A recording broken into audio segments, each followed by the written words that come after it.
Amen, peuple de Dieu. Amen, Amen la grande famille du Christ. Amen. Nous avons là un nouveau cantique spirituel. Notre église est bénie, notre communauté est bénie parce que de par l'amour de Dieu, de par l'amour de Jésus-Christ, il a toujours envoyé, révélé les cantiques. Et pourtant, nous lisons la Bible tous les jours.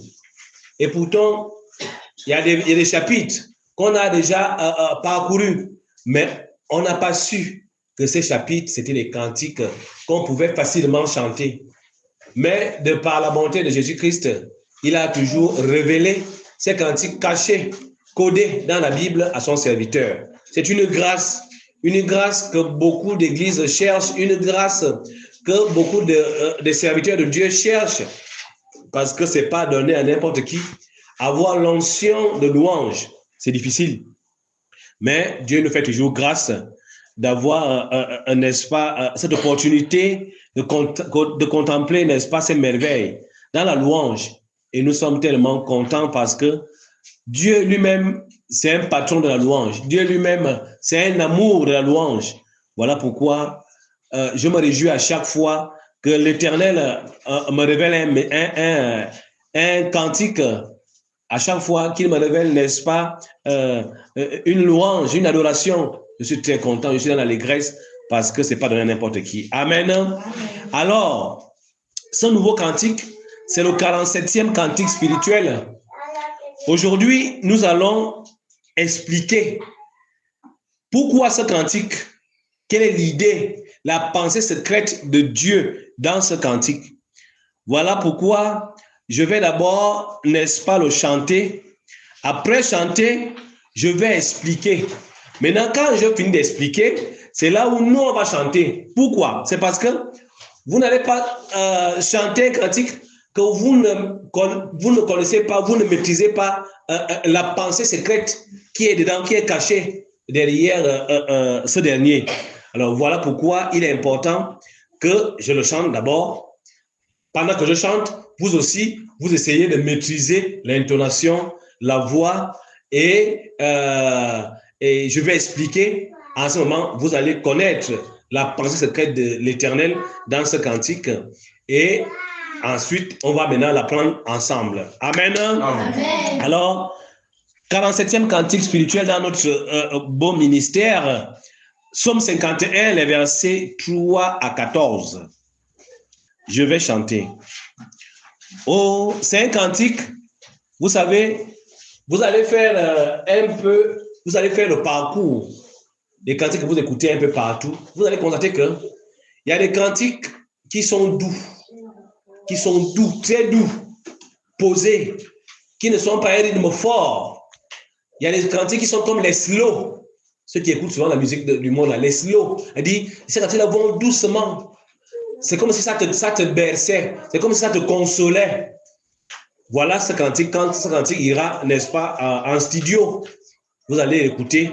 Ça va ressembler n'est-ce pas, à un slow. Ça va ressembler à quelque chose de doux, de calme. Voilà ce cantique. Il n'est pas trop brutal. Il est tellement doux. Et généralement, on peut le chanter dans plusieurs événements, même lors des funérailles, lors des assemblées, des louanges, des cultes. C'est un cantique qui est vraiment, on peut chanter partout. Amen. Oh Dieu, aie pitié de moi. Dans ta bonté, selon ta grande miséricorde. Oh Dieu, aie pitié de moi. Dans ta bonté, selon ta grande miséricorde. Mon Dieu, je suis devant toi, Je remets mon âme entre tes mains. Rends-moi la joie de ton salut. Mon Dieu, je suis devant toi. Je remets mon âme entre tes mains. Rends-moi la joie de ton salut. Efface mes transgressions, lave-moi complètement de mon iniquité et purifie-moi de mon péché. Efface mes transgressions, lave-moi complètement de mon iniquité et purifie-moi de mon péché. Mon Dieu, je suis devant toi, je remets mon âme entre tes mains. Rends-moi la joie de ton... Mon Dieu, je suis devant toi, je remets mon âme entre tes mains. Rends-moi la joie de ton salut. Car je reconnais mes transgressions et mon péché. Constamment devant moi, j'ai péché. Car je reconnais mes transgressions et mon péché. Constamment devant moi, j'ai péché. Mon Dieu, je suis devant toi, je remets mon âme entre tes mains. Rends-moi la joie de ton salut. Mon Dieu, je suis devant toi, je remets mon âme entre tes mains. Rends-moi la joie de ton salut. J'ai fait ce qui est mal à tes yeux. Voici, je suis né dans l'iniquité et j'ai fait ce qui est mal à tes yeux. Voici, je suis né dans l'iniquité. Mon Dieu, je suis devant toi, je remets mon âme entre tes mains. Rends-moi la joie de ton salut. Mon Dieu, je suis devant toi, mets mon âme entre tes mains. Rends-moi la joie de ton salut. Mais tu veux que la vérité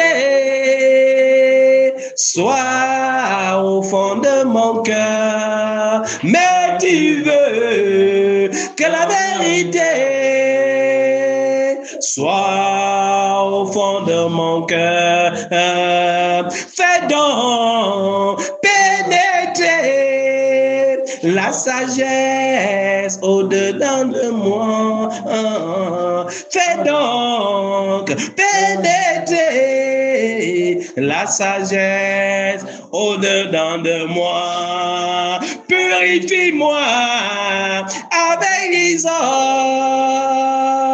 et je serai pur. Purifie-moi avec l'hysope et je serai pur.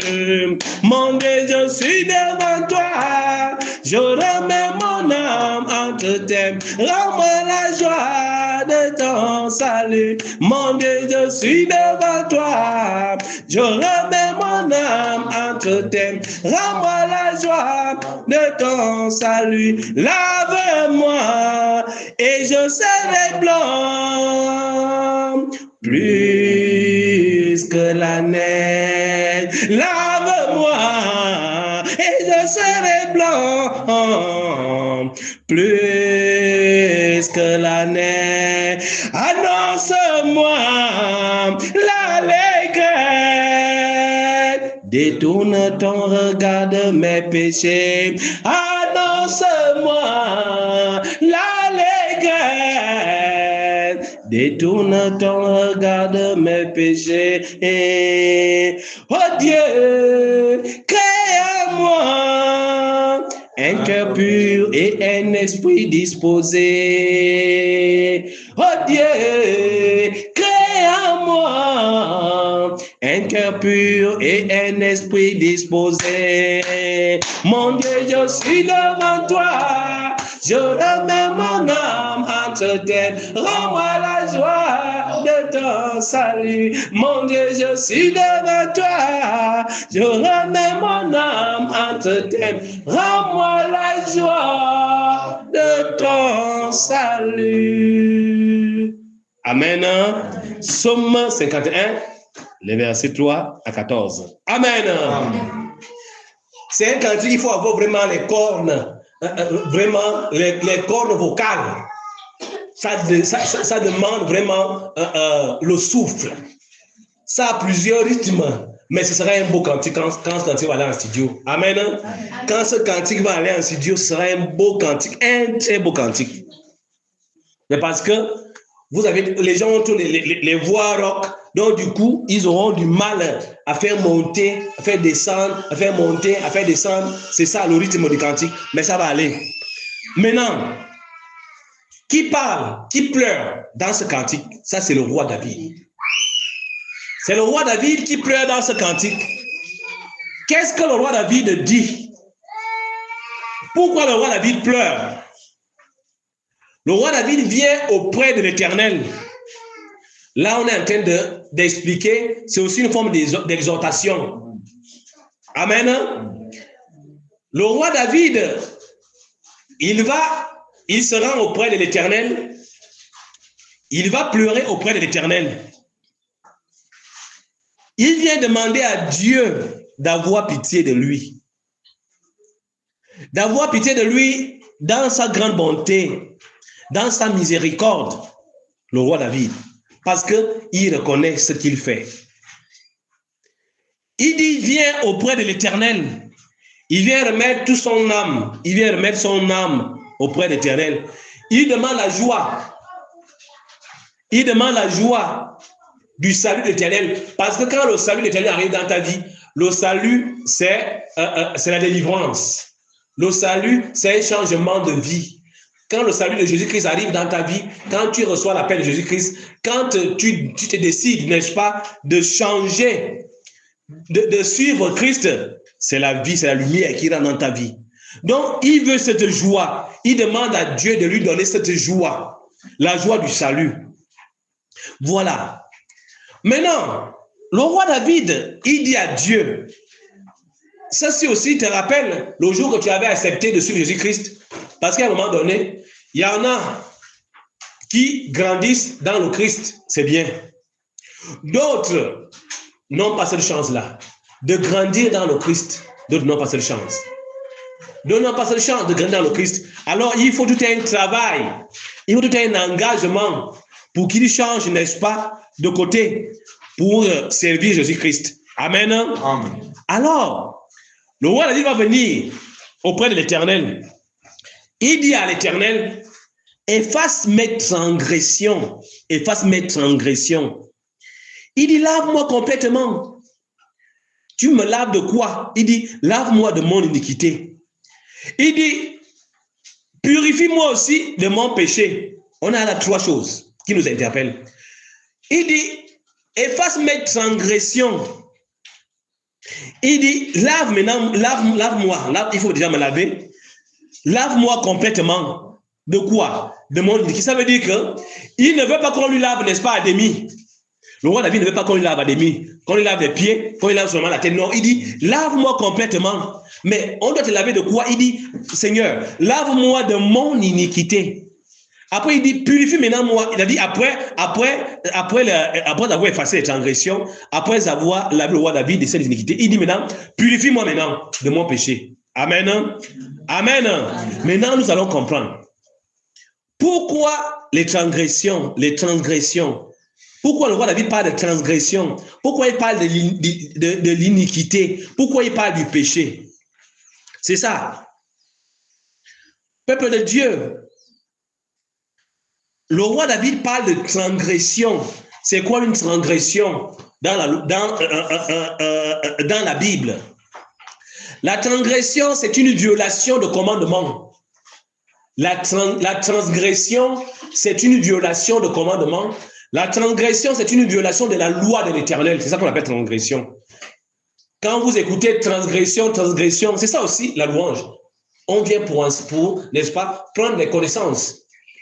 La transgression, quand vous entendez transgression de la Bible, c'est une violation de commandement de l'Éternel. Des commandements de l'Éternel, c'est une violation de la loi de l'Éternel.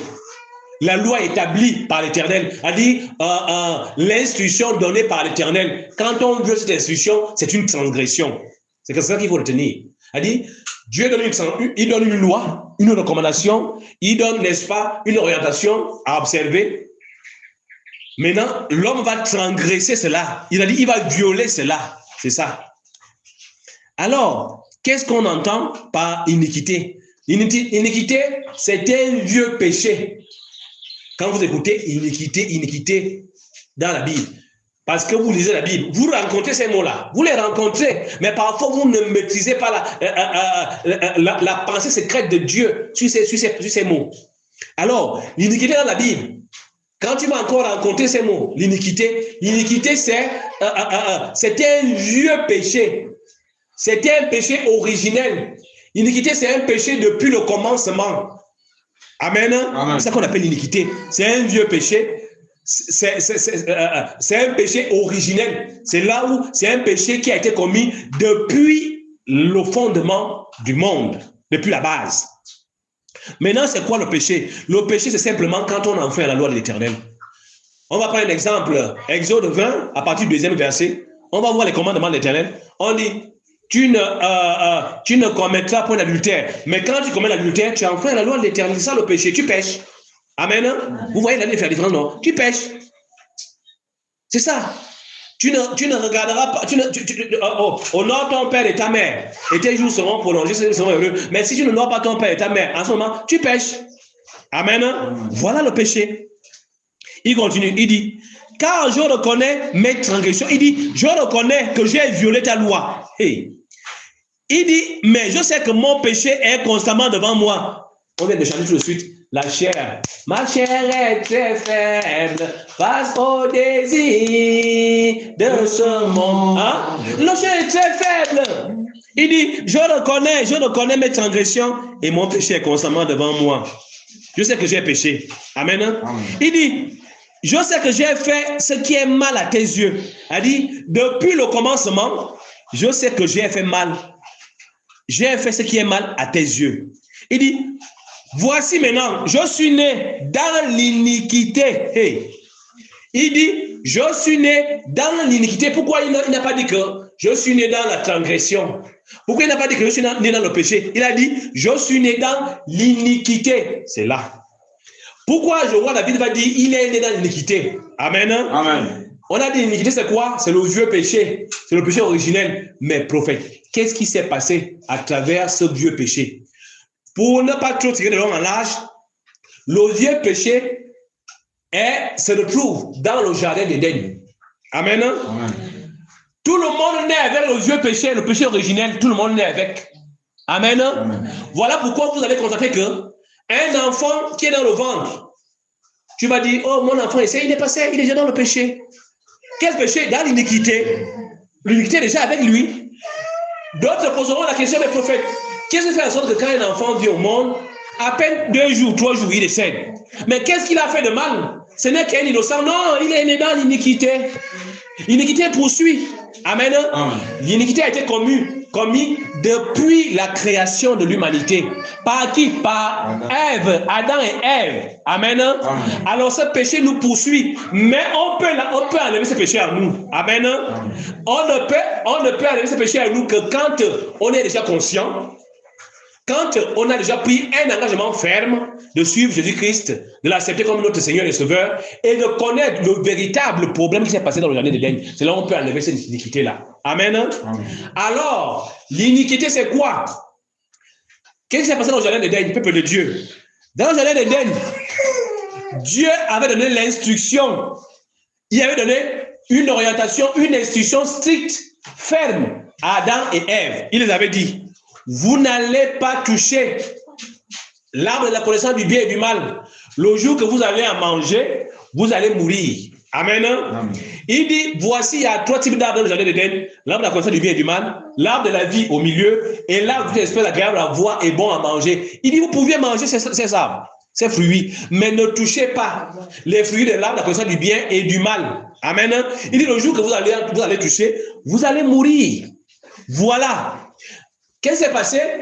Quand il a dit quoi? Une vérité, Adam et Ève. Amen.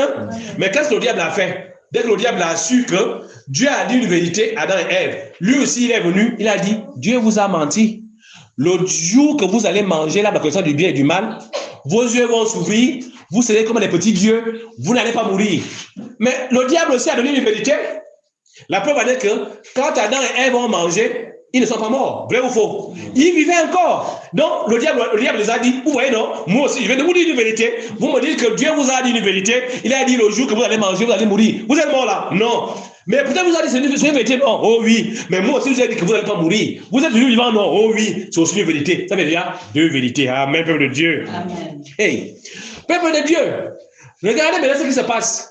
Quand Dieu a vu que sa loi a été violée, voilà pourquoi on dit la violation. Amen. Amen. Dès qu'il a vu que la loi a été violée, qu'est-ce qu'il a dit? Il a chassé Adam et Ève dans le jardin d'Éden. Il a dit, vous aviez touché l'arbre de la connaissance du bien et du mal que je vous avais interdit, mais vous aviez touché, vous aviez mangé, quittez. Vous n'êtes plus digne d'être ici. Amen. Maintenant, l'arbre de la connaissance du bien et du mal, beaucoup ont prêché cela dans le monde. Ils ont dit, ils ont mangé la pomme, ils ont mangé l'orange, ils ont fait ceci, ils ont donné tous les noms. Mais non. Là, est-ce que une pomme, regardez, vous payez les pommes au marché, les oranges, est-ce qu'une pomme peut avoir la connaissance du bien et du mal? Amen. Mais c'est ça, pousser un peu la réflexion loin, ne peut avoir cette instruction divine, cette orientation divine. Il n'y a que ceux, n'est-ce pas, Dieu a donné le mandat de connaître ce qui s'est passé dans le jardin d'Éden. Amen, même de Dieu. Voilà comment nous-mêmes posons-nous la question, comment l'arbre, quand on dit l'arbre, la connaissance du bien et du mal, Dieu dit ne touchez pas, comment ça peut être l'orange? Comment ça peut être la pomme? Est-ce que la pomme peut avoir la connaissance du bien et du mal? Non. Ils ont tué un agneau dans le jardin d'Éden. Amen. Ils ont tué. Pourquoi? Parce que Dieu a dit à Adam que je te donne le jardin d'Éden, contrôle ce jardin d'Éden, cultive le jardin d'Éden, protège tout ce qui y vit dans le jardin d'Éden, ne tue rien. Amen. Mais qu'est-ce que Adam a fait? De par sa femme qui a été mise à ses côtés, Adam, Ève est entrée dans la séduction du diable. Le diable a voulu que le sang coule dans le jardin parce que les animaux qui étaient dans le jardin d'Éden vivaient en paix avec Adam. Adam ne les tuait pas, il vivait en harmonie avec lui. Maintenant, qu'est-ce que le diable a fait? Il a dit non, il y a trop de joie avec ces gens-là. Il faut que le sang coule. Voilà pourquoi vous voyez le sang coule tous les jours dans le monde entier. Voilà pourquoi vous voyez les pays, il y a des pays qui sont en guerre. Voilà pourquoi vous voyez le sang coule à tout moment. Ça quitte depuis les temps anciens. Le péché originel, l'iniquité. Peuple de Dieu, ils ont tué, n'est-ce pas, un agneau. Dès qu'ils ont tué l'agneau, voilà pourquoi, pour couper court, voilà pourquoi vous avez vu Adam et Ève, Dieu les avait donné les habits de peau. C'était un symbole. Ils devaient porter ce symbole-là pour prouver au monde que c'est ça qu'ils avaient fait dans le jardin d'Éden. Amen, peuple de Dieu. Voilà pourquoi ils avaient les habits de peau. Parce qu'ils voulaient camoufler le péché. Voilà pourquoi les hommes de Dieu ont cherché. Qu'est-ce qui s'est passé dans le jardin? Ils ont dit c'est la fornication. Mais comment la fornication? Si Dieu dit soyez féconds, multipliez la terre, comment il se rend encore compte que l'homme peut aller avec la femme? Oh, le monde. Amen. Mais dans ce ministère, on vient vous révéler les choses cachées, la pensée secrète de Dieu. On vient vous, n'est-ce pas, donner la pensée secrète de Dieu. On vous a traumatisé, on vous a menti dans les églises. Non, ils ont fait la fornication. Voilà pourquoi les églises interdisent que la femme et l'homme ne peuvent pas aller ensemble. Oh non, il faut d'abord vous marier. Non, Dieu a béni Adam et Ève sans condition. Mais pourquoi on donne d'abord condition? D'abord connaissance. Dès que l'homme a connu la femme, l'homme a jugé que la femme là, elle peut bien rester avec moi. Ensuite, qu'est-ce qu'on va faire? Il va maintenant aller honorer, n'est-ce pas, sa femme auprès de sa famille et de la famille de l'homme. Voilà pourquoi on dit que le mariage soit honoré de tous. De qui? Mais les deux familles. Amen, peuple de Dieu. Dieu n'est pas fou pour dire que pour prouver, pour donner les habits de peau à Adam et Ève. Il savait que ce péché allait être voilé. Les gens n'allaient pas comprendre ce qui s'est passé. Voilà pourquoi il les a donné des habits de peau. Allez-y, lire Genèse, parce qu'on n'est pas là-bas ce soir. Vous allez voir comment ils sont portés les habits de peau. C'était un symbole. Pour nous, les vieux là, quand on était au primaire, quand tu parles en langue, on te donne un symbole. On te dit, va dormir avec le symbole parce que tu as parlé en langue. Amen. Le symbole a témoigné ce que tu as fait à l'école. Amen de Dieu. C'était une punition. Donc, Adam et Ève avaient une punition. Voilà pourquoi ils avaient porté les habits de peau. Amen, peuple de Dieu. C'est ça qui s'est passé. Peuple de Dieu, je vais vous donner le verset là. C'est dans Jérémie. Vous allez voir comment Dieu, il donne clairement comment cet animal a été tué dans le jardin d'Éden. Et il donne le nom de l'animal qui est, n'est-ce pas, l'agneau. Et l'agneau qui a été tué dans le jardin d'Éden, dès que l'agneau a été tué, tous les animaux ont décidé de fuir. Le lion a fui. Il est allé en brousse. Voilà pourquoi, lui, il représente tous les animaux, le patron des animaux qui sont allés en brousse, on les appelle les animaux sauvages. C'est là où le nom des animaux sauvages est arrivé. Est-ce que vous comprenez? Maintenant,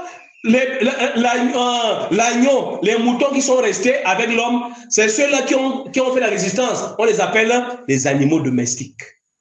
Dès que les oiseaux regardent comme ça, ils disent, oh, Adam, ils ont commencé à tuer, ils sont envolés. Les oiseaux du ciel. Hey. Ensuite, l'homme a dit, ok, nous on va maintenant faire comment? On vous mange maintenant. Amen. Voilà comment on parle de 4 êtres vivants. Les animaux des champs, les animaux domestiques, les oiseaux du ciel et l'homme. 4 êtres vivants. Qui loue l'Éternel?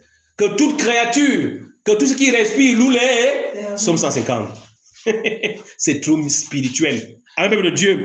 Voilà le mystère qui s'est passé. Voilà comment cette église est arrivée pour vous transmettre cet enseignement, pour que l'homme puisse comprendre l'iniquité. Donc, dès que Dieu a vomi, n'est-ce pas, Adam et Ève, il était fâché, il dit, vous aviez violé ma loi. Sortez d'ici. Amen.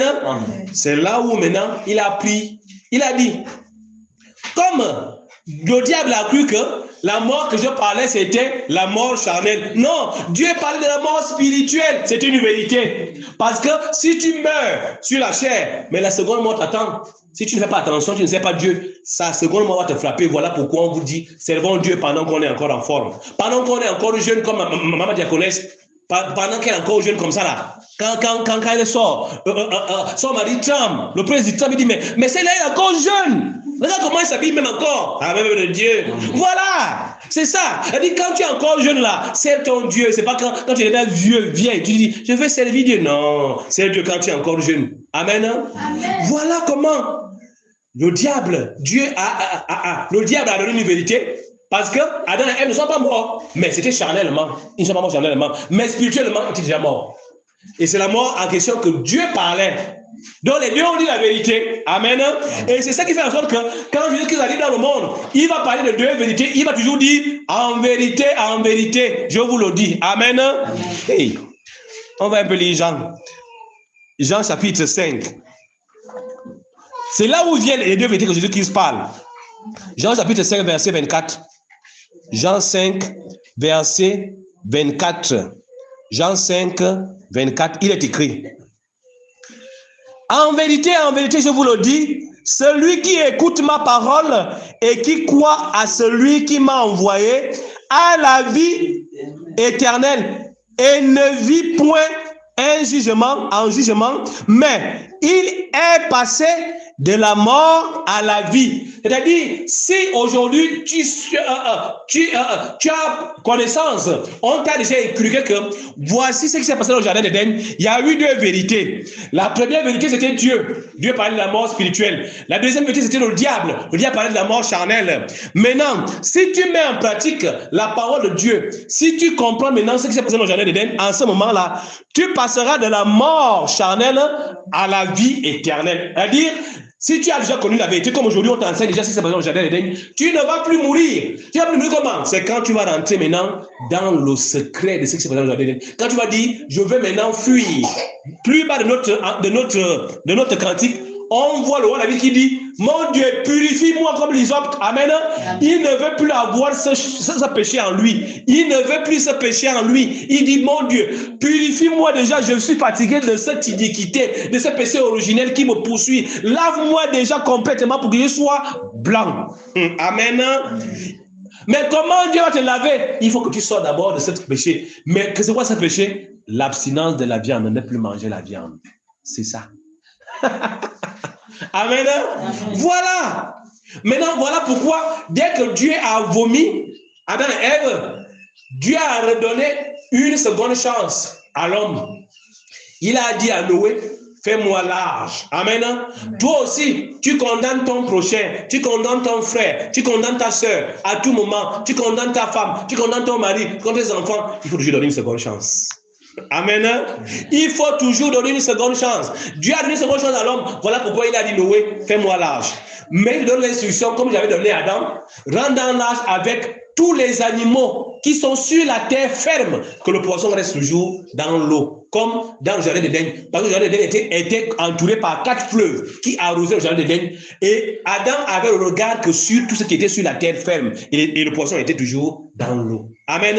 Voilà pourquoi vous voyez, dans notre ministère, on ne mange pas de viande. On mange le poisson parce que le poisson avait été épargné par la protection que Dieu a demandé aux hommes. Amen. Il a demandé la protection des animaux depuis Adam. Il a encore demandé ça à Noé, que rentre dans l'arche. Il a encore contrôlé les animaux. Si Noé avait tué, Noé n'a pas tué, il n'a pas mangé. Amen. Et quand je dis que lui-même il arrive, celui qui détient la vie éternelle, il va venir montrer aux hommes ouvertement que l'homme doit se nourrir du poisson à écailles. C'est ça le meilleur aliment. Voilà pourquoi il va multiplier le poisson. Et il va se faire appeler le même agneau qui était tué dans le jardin d'Éden. Il va se faire appeler l'agneau. Hey, l'agneau immolé.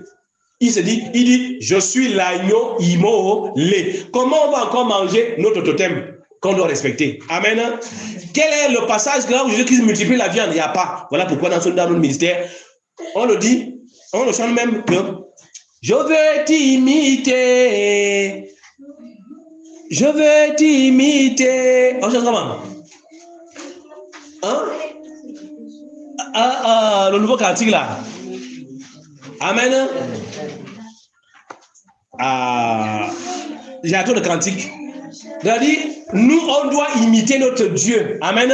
On doit imiter Jésus-Christ. On ne doit pas seulement se limiter. Hein? Je veux non, c'est le nouveau cantique. Le nouveau cantique là. Hein? On a un cantique. C'est ça? Non. Je veux l'imiter. Je veux l'imiter. Non. En Jésus, j'ai mis mon espoir pour le servir toute ma vie. Je veux l'imiter, mais ma chair est très faible. Le Saint-Esprit, il me guidera. Je veux l'imiter, mais ma chair est très faible. Le Saint-Esprit, il me guide. On imite Jésus-Christ quand on dit porter la croix. Nous aussi on prend la croix, on porte au cou. Amen. On dit on imite Jésus-Christ. On imite Jésus-Christ quand on dit Jésus-Christ, comment on appelle ça? Il pratique l'amour. Nous aussi on dit on pratique l'amour. Mais on ne veut pas imiter Jésus-Christ quand il avait nourri les foules avec le poisson. Imitons aussi Jésus-Christ dans le poisson. Amen. Tous ses disciples, amen de Dieu. Jésus-Christ nourrissait les foules avec le poisson. Imitons-le aussi en mangeant que du poisson. Amen. Jésus-Christ mangeait 3 aliments. Le poisson à écailles, le miel et les légumineuses. Les légumineuses. Elle dit les céréales, les haricots là, et autres. Amen. Voilà pourquoi vous voyez le prophète ne touche plus les produits laitiers. Parce que Jésus-Christ, il n'a pas vu. C'est fort, c'est spirituel. On ne peut pas être puissant s'il n'y a pas de privation, s'il n'y a pas des interdits. Amen. Amen. Non, c'est pas à vous, c'est moi-même qui suis ça. Amen. Mais ce que vous devez aussi observer, c'est de ne pas manger la viande. Manger seulement le poisson. Voilà, peuple de Dieu. Voilà les 2 vérités. Elle dit, si on observe, on se prive de la viande, en ce moment, on a déjà fui l'iniquité, le péché originel. Amen. Amen. Voilà pourquoi le roi David va dire dans le deuxième, parce que vous allez constater que ce cantique a des changements de rythme. Amen. Mais tu veux que la vérité soit au fond de mon cœur. Dieu attend, comment on appelle? Il attend voulu la vérité. Amen. Il attend réclamer la vérité en l'homme, mais l'homme marche que dans le mensonge. Amen. Et la vérité que Dieu a voulu à l'homme, c'était quoi? La vérité qu'il a donnée à l'homme, il a dit, ne touche pas l'arbre de la connaissance du bien et du mal. Peuple de Dieu, là, la connaissance du bien et du mal, quand tu appelles ton chien, tu as le bois, tu as l'os à côté, tu l'appelles, le chien va venir. Il va pas venir. Il a la connaissance du bien et du mal. L'animal connaît le bien et du mal, c'est pas le fruit. Abomination, ceux qui vous disent que c'est le fruit, c'est la fornication qui s'est passée dans le jardin d'Éden. Abomination. Est-ce que la fornication, il faut avoir la fornication à quoi? Comment on appelle ça? En connaissant du bien et du mal. Le fruit à quoi comme connaissant du bien et du mal? C'était l'animal qui connaît le bien et le mal. Appelle, n'est-ce pas, le chien avec un bois, il ne viendra pas. Si tu laisses le bois et que tu l'appelles avec un morceau de viande, il va venir. Amen. Il connaît le bien et du mal. Très bien. Mais tu veux que la vérité, les deux vérités, comme dans le verset. Il dit encore, fais donc pénétrer la sagesse au-dedans. On doit avoir la sagesse spirituelle en nous. Amen. Pas la sagesse du monde. C'est quoi la sagesse du monde? La sagesse de la chair, la sagesse du monde, c'est quoi? C'est que on nous a tellement écouté que le péché originel, l'iniquité, depuis le descendance ancien, c'était la pomme, c'était la fornication. Alors, ce n'était pas ça. C'était, n'est-ce pas, la tuerie qui s'est passée dans le jardin d'Éden. Amen. Amen. Après, il dit, donc, cette sagesse-là doit rentrer en nous. On doit connaître ce qui s'est passé. On connaît déjà dans notre ministère, on connaît déjà ce qui s'est passé dans le jardin d'Éden. Après, il dit, purifie-moi avec l'hysope et je serai pur. Amen. Amen. Le roi David demande à ce qu'on puisse, n'est-ce pas, le purifier. Il veut la purification totale. Il ne veut plus rester dans l'iniquité, dans ce péché originel. Voilà pourquoi il veut marcher selon Jésus-Christ. Il veut marcher dans l'abstinence de la viande. Si toi, tu n'es plus dans la viande, que Dieu te bénisse. Amen. Amen. Mais ce n'est pas obligatoire. C'est spirituel. Amen. Si tu peux, tu le fais. Si tu ne peux pas, tu demandes à cet esprit de te guider. Ensuite, il dit encore, lave-moi et je serai blanc, plus que la neige. Ceux qui sont déjà sortis de cette iniquité, en ce moment-là, ils sont purs. Ils sont comme le blanc. Ils sont comme plus que la neige. Amen. Elle dit, ils ne sont plus dans le péché originel. Ils ne sont plus dans la tuerie. Ils ne sont plus dans le manger de la viande. Non, ils ne sont plus dedans. Alors toi qui écoutes cet enseignement, change. Amen. Amen. C'est pas obligatoire parce que c'est beaucoup spirituel. Si tu fais cela brusquement, tu peux avoir des problèmes de santé. Mais même quand tu te rends à l'hôpital, on va te dire quoi là-bas? Maman, papa, laisse un peu la viande, ça te donne les gouttes, ça te donne les fibromes, ça te donne le gros ventre. Mange le poisson parce que le poisson est le meilleur aliment, prouvé même par la médecine moderne. Amen. Mais Dieu n'est pas un menteur, peuple de Dieu. Si Dieu a dit, il a dit à Jésus-Christ, donne aux hommes le poisson. Il sait le pourquoi. C'est pour nous éviter beaucoup de mal. Regarde ton âge. Tu n'es même pas encore vieille. Tu n'es pas encore vieux. Oh, mal au genou. Oh, la maladie là, les genoux là. Hein, pasteur? Les gouttes. Oh, les gouttes. Mais à ton âge, tu as les gouttes. À ton âge, tu as le gros ventre. Laisse un peu la viande. Oh, je vais manger la queue. La queue de quoi? Je vais manger la cotisse. Les cotisses de quoi? Je vais manger les croupillons. On a appelé ça où? Croupillon, c'est quoi? Oh, je vais manger le nénon fumé. Nénon, c'est quoi? Amour de Dieu, sortons de là. À ce moment-là, tu n'es plus dans l'iniquité. Tu es déjà sorti de l'iniquité. Tu es maintenant tranquillement. Amen. Amen. Il dit, on a terminé. Il dit encore, annonce-moi la négresse, détourne ton regard de mes péchés. Amen. Il a dit, quand tu es déjà dans l'iniquité, quand tu es déjà sorti de l'iniquité, tu peux déjà dire à Dieu, Seigneur, les petits péchés que je vais encore commettre là, enlève ton regard sur ça. Amen. Parce qu'on pêche en permanence. Amen. On peut pécher en pensée. Hein? On peut pécher, n'est-ce pas, en enviant l'autre. Amen. C'est un péché. Donc, Tu peux maintenant dire à Dieu, et détourne ton regard de mes petits péchés là, parce que j'ai déjà fait le plus grand. J'ai abandonné la viande. Je mange maintenant que du poisson. J'ai fait le plus costaud. Amen. Donc les petits péchés, il peut te pardonner. Ensuite, pour terminer, il dit, oh Dieu, crée en moi un cœur pur et un esprit disposé. L'esprit est disposé, mais ta chair est faible. Amen.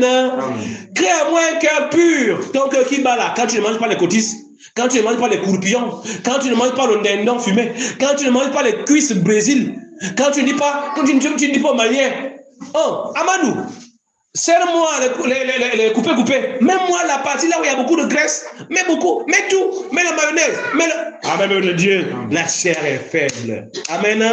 Que Dieu vous bénisse. Amen. Voilà le mystère de ce cantique. Ce cantique c'est un cantique hautement spirituel qui nous amène dans le jardin d'Éden, qui nous amène dans l'âge de Noé. Amen. C'est un grand cantique. Mais tu as appris que l'hysope, beaucoup en font usage. Et aujourd'hui, on ne chante un cantique, là on parle d'hysope. On dit, purifie-moi avec l'hysope, mes prophètes. Comment nous aussi on se purifie pas avec l'hysope? Amen. C'est un symbole que Dieu vous montre. Dieu vient démontrer au monde que beaucoup des pasteurs sont à la dérive, vont à la dérive, sont dans la confusion. Il y a des églises là où on interdit les fidèles de ne pas mettre pied là où on soigne avec les feuilles. Amen. On préfère que la personne puisse mourir dans l'église que de l'envoyer là où on soigne. Celui qui soigne, vous savez, son nom, c'est un connaisseur. Il a la connaissance des feuilles. Amen. Il n'est pas mauvais. Sauf si lui-même, il veut maintenant utiliser ces feuilles dans le mauvais sens pour tuer. N'allez pas utiliser les feuilles chez ceux qui ont la connaissance pour bloquer la femme, pour bloquer le mari, pour envoûter le mari. Non, c'est ça que Dieu ne veut pas. Amen. Pour étouffer l'autre, pour éteindre l'autre. N'allez pas utiliser les feuilles dans ce sens-là. En ce moment, Dieu ne va pas te pardonner parce que tu vas pour tuer. Voilà pourquoi on voit beaucoup les hommes aujourd'hui avec les gros ventres, petits pieds, gros bidons. Mais tu as déjà envoûté l'enfant d'autrui que de mettre les médicaments dans la nourriture. Que de mettre, il est là, quand il dort, il ronfle avec le gros ventre, les pieds ont fait piam. Il est là avec les yeux. On a envoûté parce que quoi? Tu veux garder l'homme seul. Oh, tu auras les comptes à rendre à Dieu. Amen. Tu auras les comptes à rendre à Dieu. L'enfant d'autrui que tu es en train de manipuler. L'enfant d'autrui est venu le ventre plat comme le pasteur. Mais maintenant, il devient avec le gros ventre, comme le prophète. Mais après, on n'a pas dit que maman est médicament. Amen. Il y a des gens aussi qui ont la grosseur normale. Amen. Il y a des gens qui ont la grosseur normale. D'autres, c'est les médicaments qu'on vous pompe dans la nourriture. Amen. Oh, mon mari est gros. Non, voilà pourquoi les hommes meurent vite.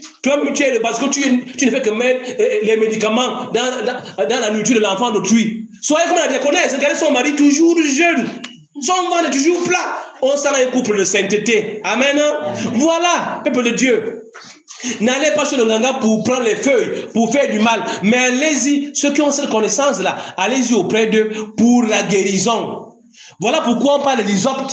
Dieu nous interpelle, même dans le jardin d'Éden, avant qu'Adam et Ève ne puissent porter les habits de peau, ils avaient d'abord porté les feuilles de figuier. Amen. La Bible parle de ça. C'était pour interpeller l'homme que dans les feuilles, il y a une puissance. Amen. Mais prophète, pourquoi tu dis qu'il y a une puissance? Allons-y dans l'Apocalypse. On va terminer par là. Apocalypse 22. On est là pour la connaissance. Amen, peuple de Dieu. Amen. Apocalypse 22, verset 2. Il est écrit: au milieu de la place de la ville et sur les deux bords du fleuve, il y avait un arbre de vie produisant 12 fois des fruits, rendant son fruit chaque mois et dont les feuilles servaient à la guérison des nations. Dont les feuilles servaient à quoi? À la guérison des nations. Amen, peuple de Dieu. Amen. Dieu vient encore nous interpeller que les pasteurs qui bloquent les fidèles dans les églises pour dire que n'allez pas là où on peut soigner. Ces pasteurs-là ne méritent pas d'être guides spirituels. Amen. Amen. Voilà pourquoi dans ce ministère, je vous dis, vous avez la liberté d'aller là où vous pouvez trouver la guérison. Pourquoi? Parce que c'est Dieu lui-même qui a créé toutes choses. Il a créé l'homme, il a créé les feuilles, il a créé la médecine moderne. Pourquoi tu vas à l'hôpital quand tu es malade? Amen. Mais tu ne sais pas que les produits qu'on donne là-bas, les produits sont faits à la base des plantes. Amen. Mais la nature nous enseigne. Mais cette église est venue pour réveiller la conscience des hommes. Amen. Vous n'allez pas trouver ces choses ici. Qui peut soigner la rate dans une église? Amen. La rate. Amen. On te dit, va chez une femme qui soigne. Tu vas à l'hôpital, ton enfant ne va jamais guérir la rate. Tu peux aller à l'hôpital, tu vas dépenser l'argent, l'enfant ne va jamais guérir la rate. Tu viens à l'église de prière, le pasteur aura même mal au genou, de fléchir les genoux pour prier. La rate se soigne à l'indigénat. Amen. Une seule, comment on appelle, un seul médicament qu'on va mettre l'enfant au ventre, la rate va partir. Amen. Voilà la puissance, n'est-ce pas, des feuilles dans la Bible. Voilà le pourquoi dans notre ministère. C'est Dieu lui-même qui met la puissance. C'est Dieu qui guérit. Ce n'est pas les feuilles qui guérissent, c'est Dieu. Quand tu te rends chez celui qui a la connaissance des feuilles, tu dis Seigneur, c'est lui qui a laissé les feuilles, guéris-moi. Ce qui va te faire comme médicament, tu vas mettre la puissance. Amen. Tu viens à l'église, le pasteur va prier sur toi, Dieu va guérir. Amen. Aïe, le ministère là. C'est pour vous ouvrir les yeux. Beaucoup meurent dans les églises parce que les pasteurs bloquent les fidèles. Ils disent ne partez plus chez les gangas, laissez les coutumes. Oh, ici là, il n'y a pas ça. Si tu peux trouver ta guérison chez le ganga, pas, il vient servir ton Dieu. Amen. Mais ne pas là-bas pour rester. Pas pour la guérison, il vient servir ton Dieu. Amen. Même le ganga qui soigne, il doit servir Dieu. Amen. Il doit servir Dieu parce que servir Jésus-Christ, c'est la vie. S'il soigne les gens, il sauve les vies, il doit servir Jésus-Christ parce qu'il doit sauver son âme. Mais s'il reste cantonné dans ses bois et qu'il dit qu'il est là pour faire du mal, quand la femme vient, il dit je vais bloquer mon mari, il fait. Quand quelqu'un vient, il dit non, je vais tuer quelqu'un, il fait. Il va aller en enfer. Amen. Voilà. Voilà comment le pourquoi ce ministère est arrivé pour vous ouvrir les yeux. Peuple de Dieu, on vient de voir, n'est-ce pas? Il y a les bains avec l'hysope, ça existe. Amen. Ça existe. Si on te dit que viens faire le bain avec l'hysope, faut faire, c'est biblique. Amen. Faut faire. Les gens qui utilisent l'eau consacrée, l'eau bénite, c'est biblique. Élisée l'avait fait, consacrer les eaux. Les gens qui utilisent l'huile d'onction, c'est biblique. Toutes ces choses sont bibliques. Mais pourquoi on va dire non, ne partez plus là-bas, les feuilles. Mais ils oublient qu'ils n'ont pas la connaissance. C'est simplement ça, ces pasteurs-là. Ils n'ont pas la connaissance. Amen. Amen. C'est ça. Ils vous disent laissez les coutumes. Laissez les coutumes. Mais on va dire quelle coutume? Ton nom d'abord t'amène à la coutume parce que le nom a l'arbre généalogique. Et l'arbre généalogique est lié à la coutume. Amen. Amen. Mais pourquoi dire laissez la coutume? Abat ses pasteurs. Que Dieu les pardonne seulement. Amen. Amen. Nous sommes au bon endroit. Nous sommes dans un endroit de connaissance. Que Dieu vous bénisse. Voilà, nous venons, n'est-ce pas, d'étudier et de comprendre le bien fondé de notre cantique. Amen. Que Dieu vous bénisse encore. Parce que ce somme, le psaume 51, tu l'avais lu, tu l'avais parcouru, mais tu n'as jamais compris la pensée secrète de l'Éternel dans ce cantique. Amen. Mais aujourd'hui, tu as compris cela. Que Dieu te bénisse.